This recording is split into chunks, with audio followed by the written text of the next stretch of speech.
اللهم صل وسلم عليك يا حبيبي يا رسول الله. حبايبي قبل ما نبدا الفيديو بتاعنا النهارده هنصلي على الرسول عليه افضل الصلاه والسلام. عاملين ايه يا حبايبي؟ رب تكونوا بخير ان شاء الله. النهارده وصفتنا على الغدا هنسوي فراخ وهنعمل رز معمر وبطاطس في الفرن ان شاء الله يا حبايبي. كده اول وصفتنا حله على النار، ضفنا فيها حبيتين طماطم جزرايه وبطاطس بصلايه بالشكل ده كده. ومعنا الفرخه طبعا فرخه منضفينها وغسلينها صفين ميتها خالص من عليها كده ما شاء الله. فراخ بلدي يا حبايبي، دي فراخ بلدي ما شاء الله بالشكل ده كده. طبعا مصفينها وغسلينها ما شاء الله.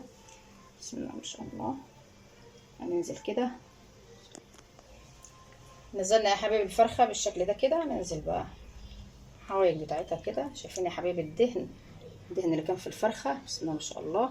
تربيه فلاحي، تربيه بيتي ما شاء الله، حاجه كده اللهم بارك.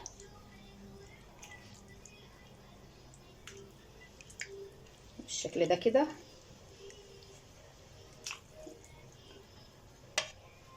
هننزل بقى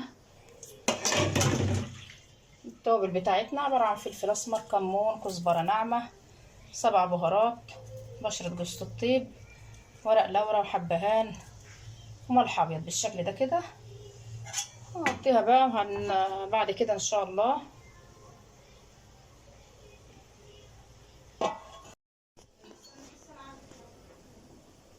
المرحله اللي بعد كده يا حبيبي هنعمل رز معمر. معانا صينيه الرز، المقدار بتاع الرز طبعا زي ما احنا متعودين يا حبايبي، نحط صابعنا كده في الرز. طبعا النبتين دول بيبقوا فاضيين والنبه الاولانيه بس هي اللي بتبقى في قلب الرز. طبعا غسلناهم وصفينا ميتهم خالص. ومعانا لبن، ده لبن يا حبايبي، لبن بقري طبعا غالي على النار سخن طبعا عشان احنا عاملين في فرن بوتاجاز. ظبطنا الملح بتاعه بالشكل ده كده. هننزل كده، ده كيلو لبن. هندخل الفرن يا حبايبي على درجة حرارة 200. طبعا هيحتاج لسه مننا حبة مية كمان عشان المقدار بالظبط يكون مظبوط معانا. هننزل كده مية بالشكل ده كده. ده كده مقدار المية معانا مظبوط 100% كده.